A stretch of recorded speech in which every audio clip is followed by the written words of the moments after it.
This is a commissioned video from the lovely people at Clip Studio. Remix.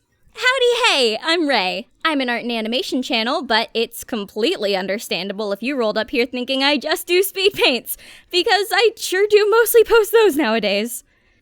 I really didn't mean to. I have so many other things I'm working on, I swear. We're like, oh, let's just get out a quick video while we're working on these bigger things. And wow, hey, different topic. Fun fact, I use Clip Studio Paint in literally all of my speed paints. Wild. I use it on my desktop and my Cintiq and my iPad, and I use it so much that Clip Studio Paint themselves noticed. They shot me an email that said, hey, we see you use our product. That's pretty cool. You like it? And I went, yeah. And they said, that's really cool. Thanks. Well, hey, if you recommend it so much, if you like it so much, what if we commission you to just make a video tutorial? Absolutely, you guys can. So here we are. Clip Studio Paint, beginner's tutorial. So I'm going to explain the basics, but I'm also going to explain a bit of my own process when it comes to how I like to use Clip Studio Paint in my own illustrations. So check the timestamps in the description if you already know the program and you want to skip my explaining what I feel like are the most important fundamentals and just check out my personal methods. Ready, set, 3, 2, 1, go! The basics. In a moment, I'll be doing a speed paint and walking you all through the process, but before we get to that drawing, let's do the essentials. Let's get them out of the way. These are the essentials we're going to be covering. So let's get started with that first one, the creating your canvas. To create the canvas you want to draw on, you're going to want to go up to File, New, and immediately you'll have a few options. There's a few little buttons up here to set up your canvas based on what work you want to do, a bunch of options to customize your canvas, and a preview of your canvas. Name your file, and then you can pick from some canvas presets if you want. And then down here, you can mess with settings further if you want to change the unit that your canvas size is measured in, or if you want to rotate the canvas entirely. There's also this resolution button that, it's like your quality. I use this, but I don't know what DPI stands for. Hold up. I looked it up. It stands for dots per image. Basically, yes, it's your quality. The higher the DPI, the less pixels you'll really notice to the naked eye, I suppose. But the higher the DPI is also the exponentially larger your file size would be, which can make it harder to upload to some sites. So if you're a beginner, don't worry about this too much. Just know that I usually draw it in 300 DPI, and then you can easily scale the resolution down later if you need a smaller file. Congratulations, you made your workspace. And with that, I guess we're moving on to your workspace. Yours might look a little different from mine, and that's because you can move the windows around to your liking, but you can also choose presets, which you can do through Window, Workspace. You can see here that I work in comic, but you could pick a different one of these if it looks nicer to your sensibilities. But furthermore, any of the windows here, you can just drag and drop to move around. Like if you want your canvas on one side of the screen if it's easier for you to draw on, or if you like one set of tools more, so you could just set it for easier accessibility, and I don't know, dude, customize it to your liking.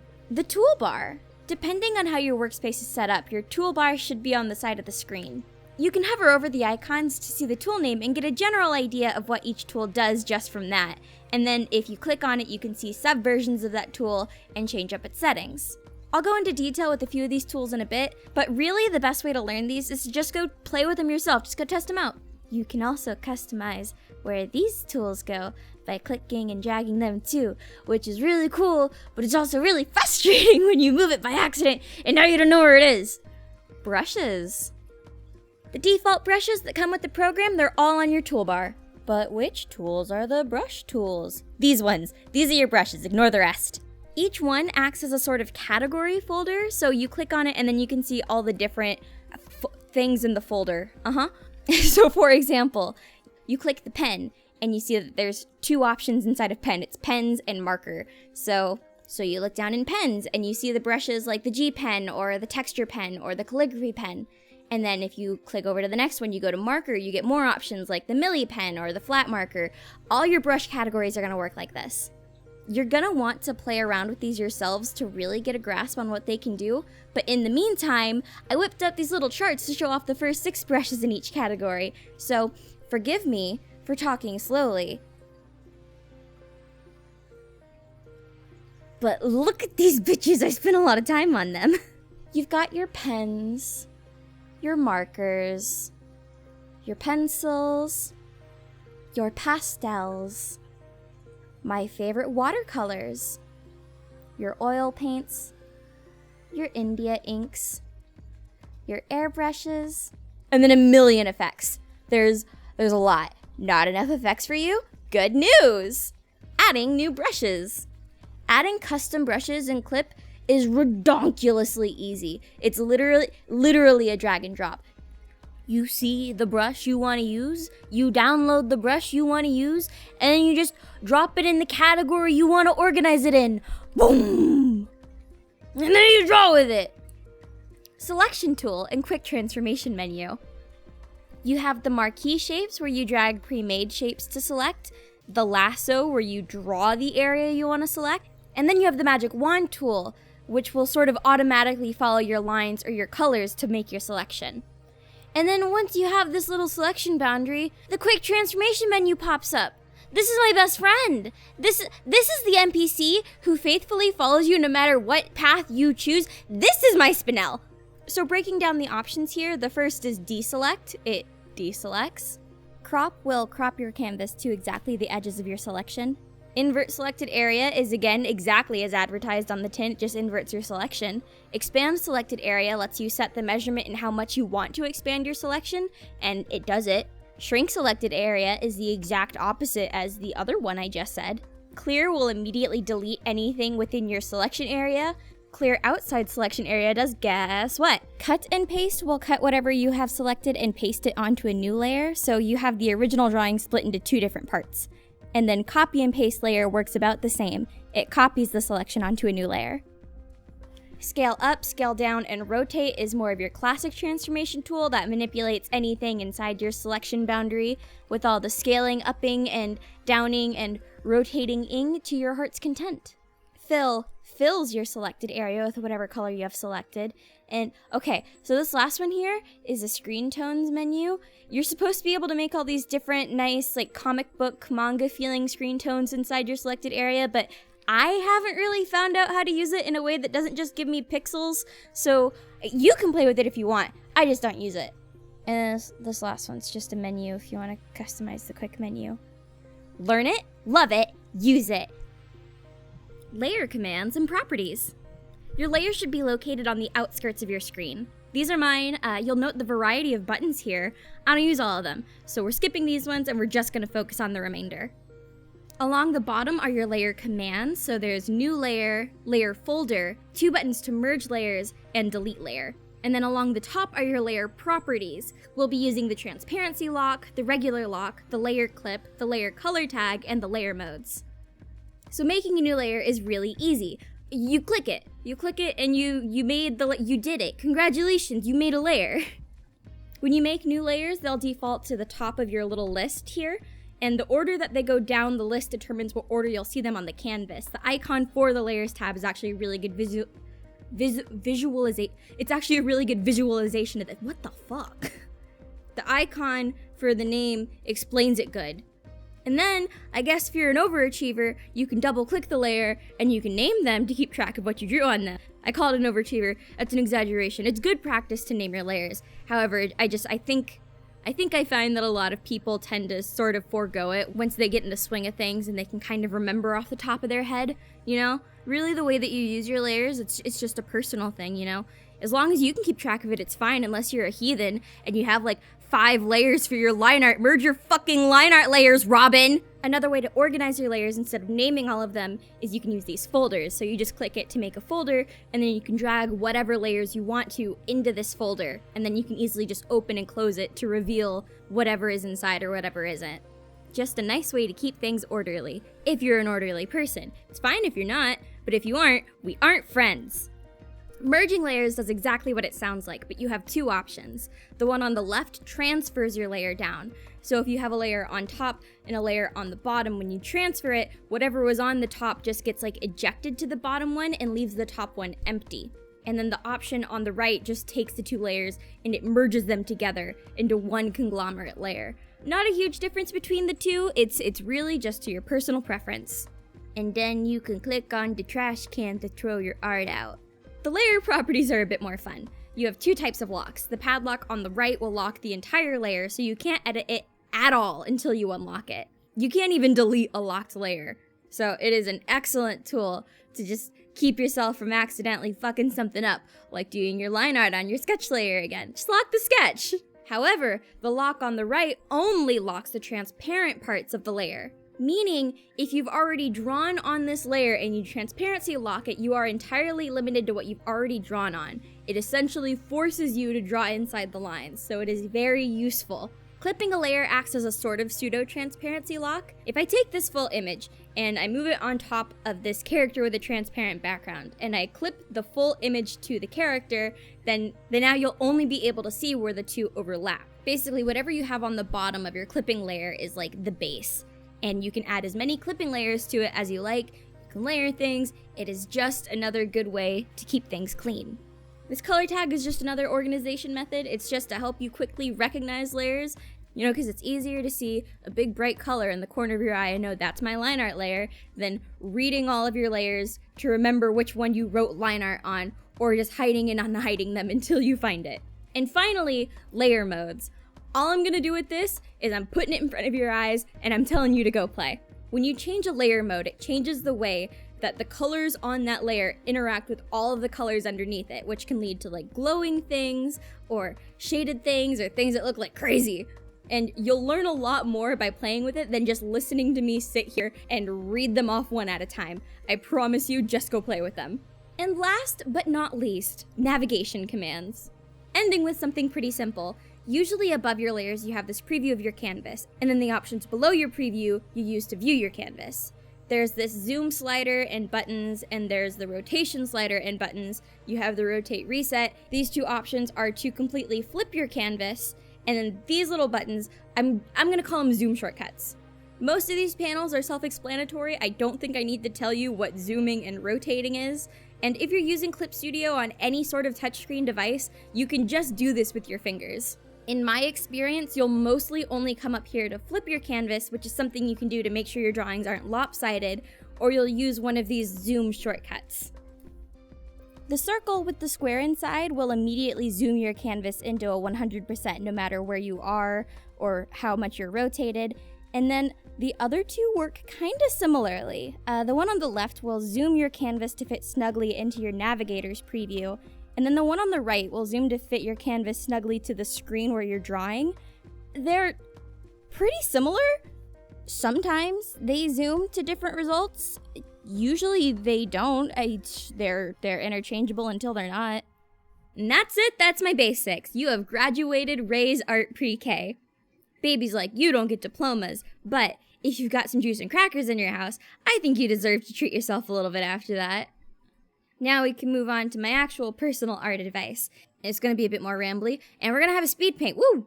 So, real fast, something I didn't teach you earlier. When you're making a canvas, you do have another option. If you just Control-C, you just copy an image off of the internet, or Discord, or wherever, you can just create a canvas from that clipboard. You just slap it right into the program. I use this a lot to collect whatever references I'm about to use, and I will take all my references and I'll just layer them up onto one canvas. Then I'll go make the canvas that I'm actually going to be drawing on, and then I have two windows at the top. You can grab one of these tabs and just pull it to the side to sort of dual window it, and now you can see your references while you're working. I decided I wanted to do kind of a sort of group shot of my magical girl characters. So here on this canvas, you can see me testing out a couple different ideas of how to draw it. I heard in my very brief time at art school that you should always try and draw at least a couple different thumbnails in different angles and compositions of your ideas before you actually start your illustration. It is recommended to not just draw the first thing that comes to mind. And when you're doing thumbnails, like, these are really tiny images. If you were to draw them on a sketchbook, they'd be like maybe 2 inches tall. You spend like 30 seconds on them. You're just jotting an idea down. I got antsy here, and I only did 2, but testing out 4 or 5 is a really good warm-up actually, and it gets you thinking outside of the box. Once I pick a thumbnail, I'll size it up to fill the canvas, and then I'll even edit the canvas screen or resolution to fit the idea. You can do this if you go to edit and then you go all the way down past transform. You see options like change canvas size and resolution and crop. You can do this at any point while you're drawing. Because thumbnail sketches are meant to jot ideas down rather than look pretty, after I fitted my composition to a proper canvas size, I'll go over with my first pass sketch, just to further block out the movement that I want. If the thumbnail is jotting ideas down, then the first pass is sort of jotting details down, a sort of test to see if something looks as good on paper as it does in my head. Here I'm doing something I don't do too often, but it's a good resource to have. If you go to Windows and all the way down to Material, Clip Studio has a bunch of resources for you to use, like clothing patterns or natural scenery, but what we're focusing on here is they have some 3D models that you can pose inside the program to make your own reference. They come with very basic boy and girl model. You can't really edit the anatomy much, I don't think, but you can edit the pose, and it's just nice to have this little doll that you can double check your anatomy or perspective by. Now, because art is subjective and stylized, and how you want to draw is completely up to you, you don't have to follow this reference to a T, even if you go out here and you make an entire model to reference by. Here I have it helping me understand which parts of the character's body would be seen from this angle, but I'm forcing the perspective a lot more for the sake of making it more dynamic. So I've got her shoulders and her head a lot bigger than they are on the model. And armed with this reference is where I'll do my second pass sketch, and I'll solidify the details and the shapes that I want to take through to line art.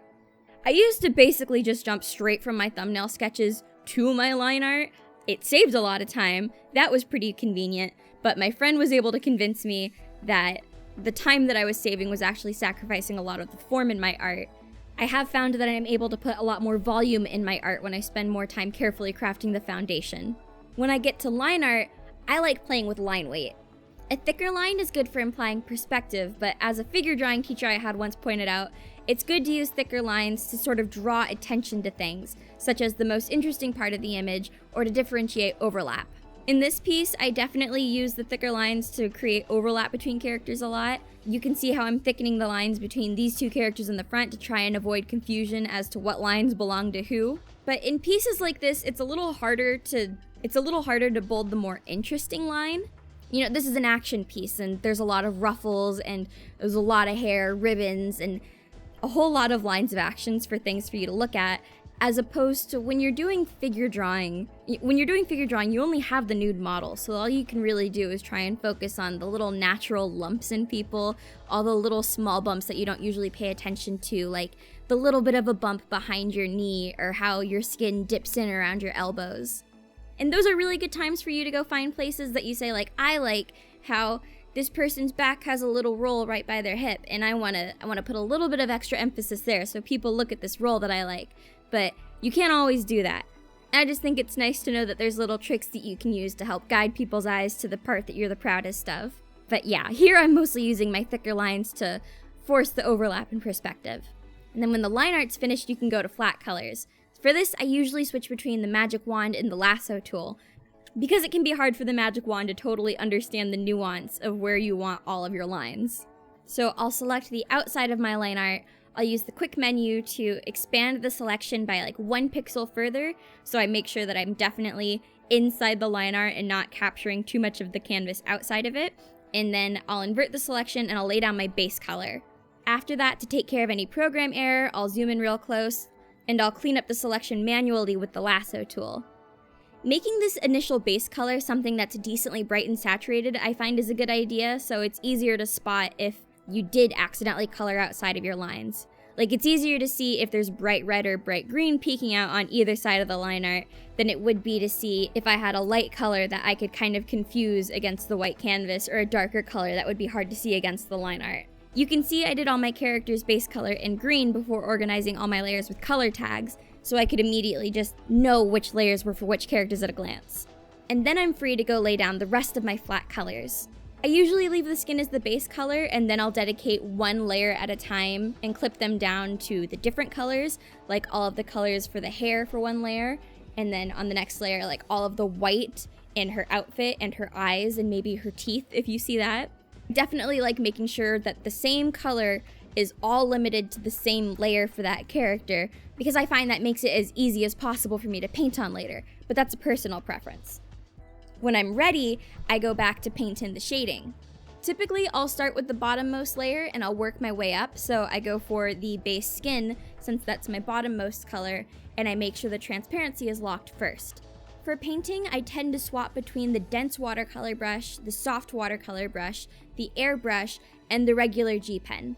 I'll just sort of eyeball the colors that I use for the lighting and the shadows. I like shifting the tones towards pink and then making them brighter or darker. So I'll take my base color, I make it a bit pinker, and I use the dense watercolor to start blocking in where those shadows will go. When I like the placement, I'll try blending it a bit, mostly with the dense watercolor because I like the big gooey gobs of color that it leaves. But maybe I'll pull out the smooth watercolor brush if I want a softer transition. Maybe I'll even bring out the G pen if I want just a real hard transition or if I want to add some texture with some hatching. Or maybe I'll take out the airbrush and just dust over a color as a final touch to add some transition. And then I do just about the same thing with whatever colors I picked for lighting. I also try layering on some extra shaded colors, so the darker ones, like darker reddish tones. I like to try and mix some gray ones in there. Sometimes I like adding a ring light that is just a bright different color on its own, so if a character has a bunch of pink shades on it, I'll add a blue ring light just for some visual variety to make it colorful. I wish I could explain my shading attempts more, but I am currently in the process of throwing things at the wall and seeing what sticks. I am very much so learning still. Another thing I like to do with the airbrush is I'll take a color around whatever I just painted on, and like I said with the transition, I just kind of dust it on. So for example, with a character's hair, I'll lightly airbrush some of their skin color at the end of their bangs just to add a little bit of transition from their face to hair. Or if a character has like a blue skirt and a red bow, then maybe I'll bleed those colors into each other a little bit with the airbrush. I don't know if that's necessarily realistic, but I think it's pretty, and I think it gives a little bit of cohesion a little bit. A little bit. As a rule of thumb, the softer the shading is on something, as in like the smoother the transition, like when I use the smooth watercolor tool. Softer shading indicates the material or texture of whatever you're shading being soft, like somebody's soft skin or fabric or pillows. And then the harder the shading on indicates a harder material, like metal or plastic. This is definitely something serious to consider, but again, artistic freedom. I like my big gobby colors, so sometimes I just leave big chunks and it's just for the sake of aesthetic and it's disregarding rules. It is up to you, man. Like, to show the reflection of metal, I like to use my selection tools to make little triangles and airbrush in some lighter color to set on a glowing layer mode. And it kind of looks like scattered light, kind of looks just like triangles. It kind of looks cool in my head, I think. I feel like this whole section is just me outing myself for not knowing what I'm doing. I don't know what I'm doing, but I do know that I'm done coloring. Just for fun, I like to add a harsh light to the side of characters when the coloring's done. So wherever the light hits a character, I'll add some pure white. And wherever that light hits the line art of that character, I'll add a lighter color, like maybe a bright blue or a bright pink. I just think it looks cool. I don't know what I'm doing. I don't know what to tell you. I do this with a mix of clipping layers and transparency locks over both the character's color layers and the line art layer. Takes a little bit of extra time to do this, but I like the extra depth of pop that it gives. And then And then background, I'm not good at backgrounds, so I just kind of fuck around and I see what happens.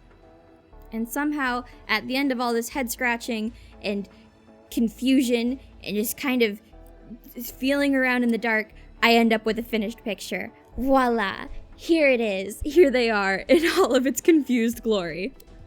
Hopefully that was all understandable and digestible information. I haven't done a tutorial before, and I've also got my own personal learning disabilities, so I don't know how universal this is. You can comment if you have more questions. I'll answer what I can. I'm planning on making a few more animation tutorials with different programs I use, so I would appreciate the constructive criticism. But until then, thank you so much to my patrons. $2 a month gets you access to everything I post on Patreon, like the previews of my comics or work in progress of my videos or my Magical Girl series that I'm working on. All those other projects. And for $10 a month, I'll read your name at the end of my videos just like this. Thank you to Dat Art Chick, Nuz, formerly Kaisa, Angel Hickman, Weebulus, Zachary Borgs, Firework Cat 25, Dusk, Mario Medina, Alex Demet, Versuri On, Isaac Boba, Tea Leaf Lion, Johnny Stars, Inferno Hurricane, Willem, White Rhino 2222, Calum War Turkey, William Birch, Velvet Sugar Fox, Cat Dagger 2, Uniterra, Raven Troll, Tristan, Guilt Ice, Tom the Welder, J Jupiter DDX, Golden Rose Zero Monsters, Lane Swag Master, Ooh Woo, I have evolved. Goof, Dojo Kid, Gentescalus, Swift Chaos, Guaz, Ali Mocha, Stimfallion, Stratuswind, Stupid Genius, Mauricio Solis, Fairy Armor, Isthey, Schooly Sweet, Dracos, Nightmaro, Soliswar Ooh Woo, Chris Sigma, Caitlin, Shinzaya, Shay L, Krimskoy, Hikari, Silver Shadow, Arrowo, Reagan Kindred, Fox Dragon, Smooshy, Sarah, Ooh Woo, Musuki Owo, Seb, some guy, I don't know, Rubik's Kubio, or is it Rubik's Kubixo? Izzywo, Nikozawa, Nifty, that's Bobby, Katie, Roberto Guardiola Noriga, Russell the Jimmies, Zephyr Christos, Ziola, Luna Lou the Mew, Orion Horizon, Brynmo, Nicking68, Nomi Starry, Zelphus, Nobody Named Nick, Gallivanting Galliforms, Nomorphous, Tally, Nat House, Teeny Tiny Draws, Mukichigo, Moxie Charlie, Nikos Darcy, Hita Hearts, Chewy Ghoul, Mickey On, Ingerlease, Eggs Machina, Sean M, Sleep Z, Matsuo Tanuki, Mellow Chew, Mad the Dog, Kana Yui, Maddie, just some pineapples, Wet Father, Luna Yoku, Starla Herman, Hannah Lovell, Benjamator, Cheese Sprout, Shortcake Snake, Doki Doki Precure, Cryptid Sketches, Lemon Milk, Nightmage 14, It's Katie, Kurt Coleman, Hatsuwu.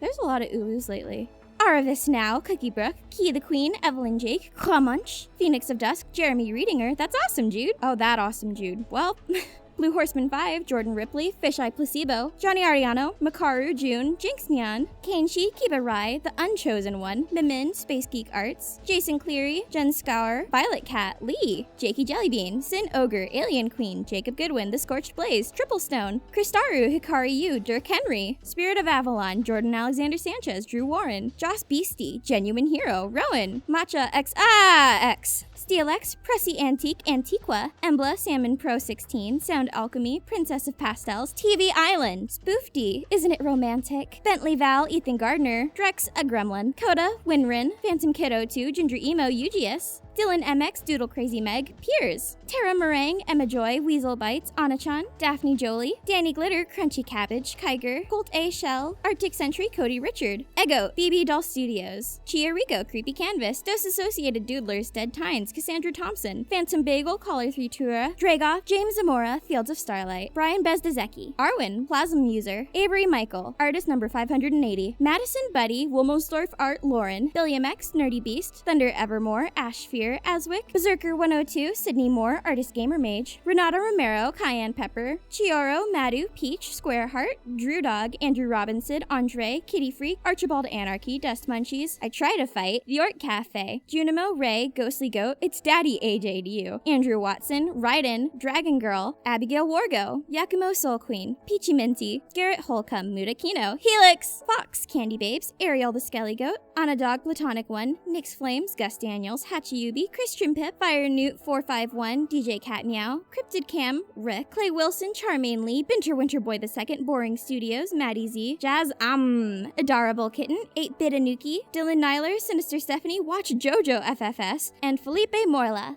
Thank you so much for all your support. It means the absolute world to me. I will see you guys soon. Hope you're having a great day. See you later. Bye!